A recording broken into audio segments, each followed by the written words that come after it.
Here we are, Bears fans. It's playoff week and another Packers week. Do the Bears have what it takes to beat the Packers again? Caleb Williams made huge strides in his second year, but does he need to be even better Saturday night when he's projected to have his full complement of weapons? I'm Bob Weiss with my good friend Justin Onayemi. We'll discuss that and more on this episode of the Halas Huddle. All right, Halas Huddlers, if you're excited to talk playoff Chicago Bear football like we are, please like, comment, and subscribe on this video. There's actually another giveaway, guys. We're so excited about playoffs. We're so excited about Packers Part 3. If you put FGB in the comments, you are entered in a chance to get swag, either a winter cap, a hat, or a shirt. Halas Huddle. FGB, get those comments down below. All right, well, let's get into the episode here. The season's over. We have a recap. We know exactly how Caleb Williams took that big step forward in his second year. So what do we think? Our other co-host, Rob Schwartz, put together a nice tweet to recap everything earlier this week. 39-42 passing yards, 27 touchdowns, 7 interceptions, only 24 sacks. So what do we think, Justin? Was this good enough in his second year? Is this what we wanted to see?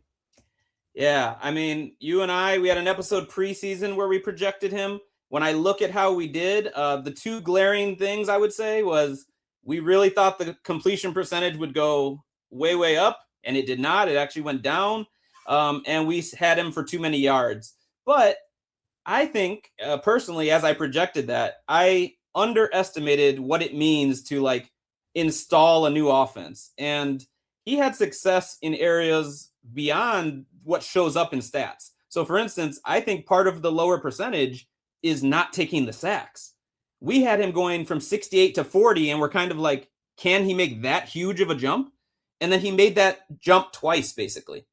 And so that's really understanding the purpose, not taking negative plays. That's maturing in a way that leads to wins, which is the ultimate stat that matters. So he made a huge leap, not quite statistically what we were expecting, but look, they're the 2 seed in the playoffs. So that's a leap right there. Yeah, and we make a lot of jokes about the futility of the quarterback position for the Chicago Bears out of the history, and this is undoubtedly one of the greatest quarterback seasons in Chicago Bears history. Now, it doesn't say a lot, but we did all kind of put out these artificial benchmarks of 4,000 yards passing and 30 touchdown passes would have been great because those are nice round numbers. But here we are, 3,900 yards passing and 27. That is a great season from a quarterback. It's a leap up from last year. And I think what kind of makes it nice and fun is that it still leaves those artificial benchmarks to go for next year. But the biggest stat that wasn't on that tweet that we didn't really talk about maybe preseason was 11 wins, right? Wins is a quarterback stat. How many times did, the running game is actually what carried the team. And so because they leaned on the running game, sometime maybe that's going to take away from your stats. But all in all, this is a hugely successful year for Caleb Williams. But as we've been saying all season, that leaves a lot more room for even more to grow into. So I like that you said it twice, that these are artificial benchmarks, and I totally agree, except for, and I got to credit Rob for saying this a couple weeks back, Ben Johnson made a very specific public target of 70% completion. And for him to fall 12% short of that looks like a monumental failure. But as I just said, I think that actually shows he's having a better understanding of the importance of a particular moment, not trying to be Superman as much, which he still did that plenty, and sometimes throwing the ball away or throwing the ball, probably not going to catch it, dirtying it in a sense. Yeah, I mean, that whole 70%, I understand that he put it out there and people are going to take and run with it at once, but I do think that was more of a reach for the stars type goal rather than like a realistic goal. Now, we do know there are quarterbacks who do hit 70%, so eventually it should be realistic, but I don't think it was ever realistic, in terms of actual goal. I think it was just a benchmark to shoot for. And if we're operating at that level, then we know that that's where we want this offense to be. And so as we continue to say, we're pretty good offense, but we're still not where we want to be. Yeah. And unfortunately, I think one of those people flirting with 70 or may have even gotten it was Drake May. Right. Yeah. And so it's like, no doubt Williams was overshadowed his rookie year by Jaden Daniels. And now in year 2, even though he made these huge strides, you could say he was much overshadowed by Drake May. So And what's just kind of crazy is I feel like Drake May doesn't quite have the weapons that that Caleb Williams has. So kind of on this topic of weapons, I want to throw some numbers out for you and just see what you think about these players. It's going to be anonymous right now, but then just go into a discussion about what the Bears have. You're this just inning me. That's what you're doing. I'm this just inning Justin, yes. All right. Player number 1, 47 catches, 60 targets, 652 receiving yards, 11 big plays, 27 first downs. Player 2, 44 catches on 90 targets, 661 receiving yards, 13 big plays, 37 first downs. Player 3, 50 catches on 85 targets, 682 yards, 12 big plays, and 32 first downs. And then player 4, 58 catches on 82 targets, 713 yards, 10 big plays, 35 first downs. So question number 1, do you have any idea who those players might be? All right. I think that you just named all 4 of the Bears' big 4. I think number 2 is Loveland. Okay, that is incorrect. Oh, wow. I knew they were all kind of balanced. And I didn't write down any of your numbers. That's the main part of this is like all 4 of those guys at the end of the season. So Odunze, without even playing these recent 4 games, still had a lot of targets and had the stats, which is why it was so upsetting to see him go out. Because what could have been, in a sense, he also must have been playing injured for a while. Because how he opened those 5 games versus maybe the next 4. All right, I don't know. I'm going to be stumped because I didn't write the numbers down.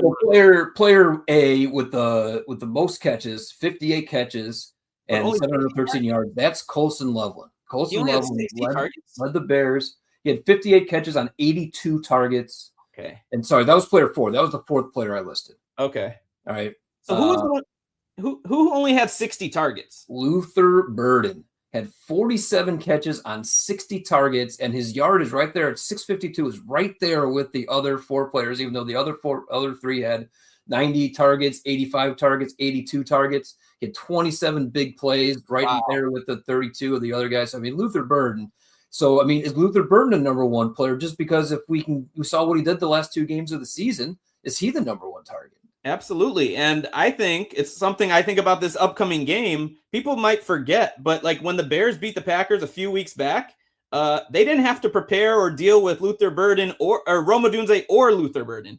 And Luther Burden, if you start to look at some of the play-by-play statistics and take a more nuanced analysis of him as a player, he's right up there with some of the really exciting receivers of the not-so-distant past and of the present. You might have a number 1 on your hands there. And early in the season, roll back the tape here on Halas Huddle. At some point, we did an episode and we're like, where are the rookies? Loveland wasn't getting targeted. Burden wasn't getting targeted. Monangai was being underutilized. So it's really nice to see, like, throughout the season, they have discovered some things that are exciting. So I want to throw one more thing before we can keep the discussion going. But obviously, you already mentioned Rome Odunze really only played kind of half a season, right? It was the first 8 weeks of the season until he started 8 weeks, first 7 games, really, before he started being on the injury report consistently. And then eventually they just sat him. And then Colson Loveland really kind of emerged right there in week 9. That was the Bengals game. That was his first big game through the end of the season. So I'm, without telling you which one is which, one player from week 1 through week 8 had 4.5 catches a game on 8 targets for 67 yards. The other player had 4.5 catches on 6.5 targets for 60 yards a game. In a different half of the season. In a different half. One of those players is week 1 through 8. One of those players is week 9 through 18. All right. Give me the numbers one more time. I'm sorry. Real quick. 4.5 catches on 6.5 targets and 60 yards, or 4.5 catches on 8 targets for 68 yards. I think the more yards is Odunze. That's correct. More yards and more targets. Okay. But the same number of catches. Yeah. But, I mean, I guess the other question is, are those really number 1 wide receiver numbers through either stretch, even though each player operated as the number 1 really during that time? Well, let me ask you this. I'll answer your question with a question. Wasn't Ben Johnson last year responsible for an offense that had like 3 or maybe 4 1,000-yard all-purpose yard players. I mean, I think the dream as a play caller is that you can hit anyone at any time, or game plan and counteract what you see from a defense. And so, hey, we thought this was a leveling game, but it just became a burden game or an Odunze game. Now, I hope that's what we're looking at tomorrow. Yeah, and the way the math works out, I think that with 17 games, it's like 57 yards a game, and you're a 1,000-yard receiver. And I think to that point, like all 4 of these guys can do that. Any one of them can give you a game with 65 to 80 yards. And really, when you have 4 guys like this, it makes Caleb, again, the star of the show, right? He's the one distributing it to all these weapons. And so I'm just excited to see now with Caleb's kind of maturity as the season goes along, really settling into this offense, having full grasp of what's going on, and really for the first time having all 4 of these guys out there. And just what is that going to look like? And I'm really excited to find out. Absolutely. I can imagine the Packers can't wait either to find out. So I mean, I'm almost not allowing myself to be as excited for this game as I really want to be, because I just don't want to build it up into something that's more than it needs to be. But we're talking about Bears Packers at home Saturday night. Like, is it possible to get a bigger Bears game than this? So I'm like right in line with you, because I think over the years I've done a better job of like compartmentalizing how I feel about the Bears. I can be passionate about it, but I can just turn it off when I need to and not let it bring me too high or too low. Mostly low, let's be honest. And now I totally feel like I'm going to have trouble with that. Like if they win, I think I will just be over the moon, excited and happy. But if they lose, particularly how, and I'm talking both ways, if they're blown out, if they look bad, like you said last week, if they don't show up for 2 quarters or 3 quarters, or maybe they're right in it the whole time and losing a, tipped ball at the last second. So I feel pretty good about their chances. We'll talk like more details, I guess, a little later, but just the fact that I'm this emotional about it is a little troubling for me right now. Yeah, no doubt. Same boat. But I mean, I think part of the emotional part of this is that we're going into this game like, I think we can win. I'm not saying we're going to win. I'm not saying it's a lock by any stretch of the imagination, but like the Bears are going into a big time game against a big time rival with a legitimate chance to just show up and beat their team. And I think in order to do so, I think number one, the running game is going to have to come through. It's something that the Packers have struggled in their loss, or some stat where they've given up like 150 plus in their losses and only like 75 in their wins or something like that. So they really got to come down and pound the rock, so to say. And then, the MO of this defense has been turnovers all year. If they're not going to turn Jordan Love over at all, it's going to be kind of a tough go for them to keep him off the scoreboard. So obviously you hit two great points with the weather. I think that could also play a role to make the run game important, and turnovers. I mean, that's a time where turnovers might happen. But I think another key thing will be getting off the field on third down defensively. And I'm excited that it seems like Kyler Gordon is going to play. I don't know if you're getting 80% of what he's capable of, but honestly, that's enough that he could make a big play on a third down that could be just what you need to kind of shift the tide of how the game is going. So when I look at like the Bears, I feel like getting Odunze back is very exciting. Getting Gordon back is very exciting. And you look at the Packers and it's like, hey, they lost Micah Parsons. They lost Kraft. Those guys aren't coming back, So it again makes you feel like we should be in position to win this game. We can. Meanwhile, Vegas says you're not going to. Granted, a lot of money is coming in on the Bears side, so I don't know how they do it. They know what they're doing. Yeah, they're in business for a reason. But another player coming back for the Packers has been injured is Jordan Love.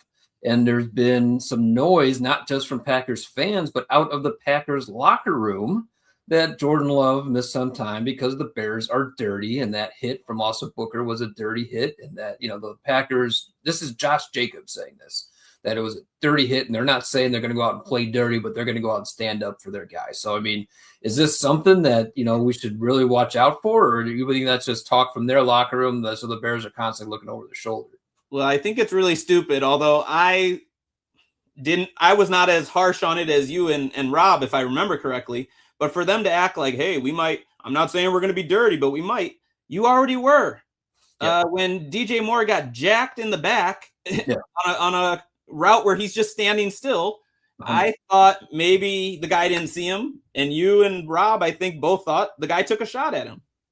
I think the guy took a shot at him. And if nothing else, like Austin Booker, going in high on Jordan Love, fine, that can be unsafe. You want him to hit lower, but that's a football play in the heat of a football moment. Whatever happened to the back of DJ Moore there, like to the DB that DJ Moore ended up beating later in overtime, like that is a dirty play. That is a cheap shot that there's no reason for that. Well, and Moore did beat him later on the game winner, but you could also tell throughout that game that he was hobbled by that hit. Right. So, I mean, Love had to come out, but I think that was a weird comment to make. But I also think anyone who's trying to keep tallies of who's saying what as bulletin board material, I think that's the dumbest thing ever, because you don't need bulletin board material for this game. I mean, neither team should. And that's I hope that this is not the backdrop for this game where we're constantly going to be reminded of a couple dirty plays that happened, 2-3 weeks ago. Like, I want this to be just about the football that's about to be played with two good teams, two rivals, Saturday night, on the lakeshore, like, possibly winter weather coming in. Like, it should be spectacular. I don't want any of this other nonsense to have to affect any of that. Exactly. So the Bears did take the NFC North. And of course, we know Ryan Pohl's famous opening press conference, we're going to take the North and never give it back. It took 4 years in order for them to actually take the North. But now that they have it, I mean, do the Bears give it back? Well, I mean, if the plan is never to give it back, I think you should take your time taking it, because that means, if we're still Halas huddling in 2057, Bears have just strung together all those division titles. No, but in all seriousness, I think they're taking it at a very good time when you look at this roster. You still have Caleb Williams on a rookie deal. You have Luther Burden and Colston Loveland, and hey, I'll throw Monangai in there. I was surprised the impact he's having. You have a roster that is young and developing. You have the coach, we think. I mean, we didn't talk about his year one, but I was very impressed with Ben Johnson. I'm pretty excited. He's going to lose some assistants. That's a good thing. But it also shows that, he's here to stay, and better assistants will come, or equal assistants will come in. So I think they're positioned to be competitive, but it's a very tough division. People are coming for it. I mean, that's kind of the biggest thing. The rest of the division is what's going to make this the most challenging. I do think that Ryan Pohl's got a little bit too much heat for that comment, because he didn't, like, everyone said, well, he's going to come in right away in year one and take the North. I don't think that's what he meant. He just meant that he's going to try to build a sustainable winning formula, and that when they're ready to win, that it's going to be a sustainable thing. I think that you see that right now. Absolutely, they do, especially on offense. They got all the weapons. The offensive line is set. Like, nobody's super expensive right now. Maybe a Darnell Wright extension looks really expensive, but those three offensive linemen are, they're not breaking the bank. They're getting paid like established good veterans, but they're not, setting records with their deal. DJ Moore is getting paid like a high-end number 2, not like a number 1. So that offense is set. Defense, they're going to have to reload. We know that the talent there is it's kind of in their prime, if not aging. So to keep the defense going, they're going to have to reload there. But the rest of the division is something I just have a ton of respect for. We saw what year one in Detroit looked like without Ben Johnson, without Aaron Glenn. It didn't look great, but the talent is still there. The GM who's making all the decisions still there. The culture is still there. As annoying as it might have been, week 18, the Lions are playing super hard in a game that doesn't mean anything just because that's who they are. The Minnesota Vikings, I've expressed my love for Kevin O'Connell as strongly as I can. You saw the flashes he got out of JJ McCarthy this year. That can be, more consistent and sustainable than, and then of course the Packers, they just constantly seem to do things the right way. So if it's, I don't think it'd be against the Bears if they happen to get second or third place in a year or two from now, but it's just the division is really hard. So the playoffs have a game this week that people already are thinking is just a complete laugher. And it's the road team that they think is a double-digit favorite. And you have a division where every team was under 500. Well, the Bears just took a division where every single team was above 500. So that's going to be tough to not give back, but it's also impressive they took it. So I'm really happy with where they're at. And by the way, I don't want to get too off-season-y when we're in the playoff hunt, or, the playoffs are here, but I'm really excited to see if this draft can be anything like last year's draft, but on the defensive side. I don't think you can expect to hit like they did. You might have an extra pick from an Ian Cunningham compensatory pick. So let's see it. Couple starters. That was one thing, is just kind of fun preparing for this episode. Of course, I kept my eye on some mock drafts, but we're just not there. We're just not ready to talk about the draft yet. And it's so exciting. It's so fun. Of course, we're going to cover the crap out of it when it does come time. But yeah, we're still playing football in this second week of January.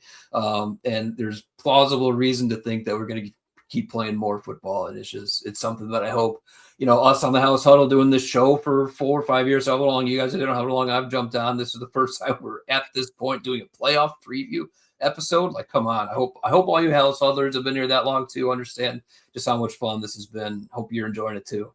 Absolutely. It's been really special. Please comment FGB. You're entered in a contest because this is exciting times. We want to show our love to all the people who are passionate about the Bears just like us. So we're excited.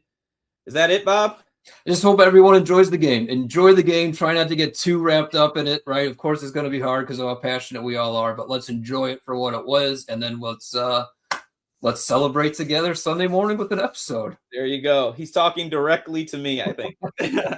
All right. That's it, guys. Bear down. Claws up. As after Packers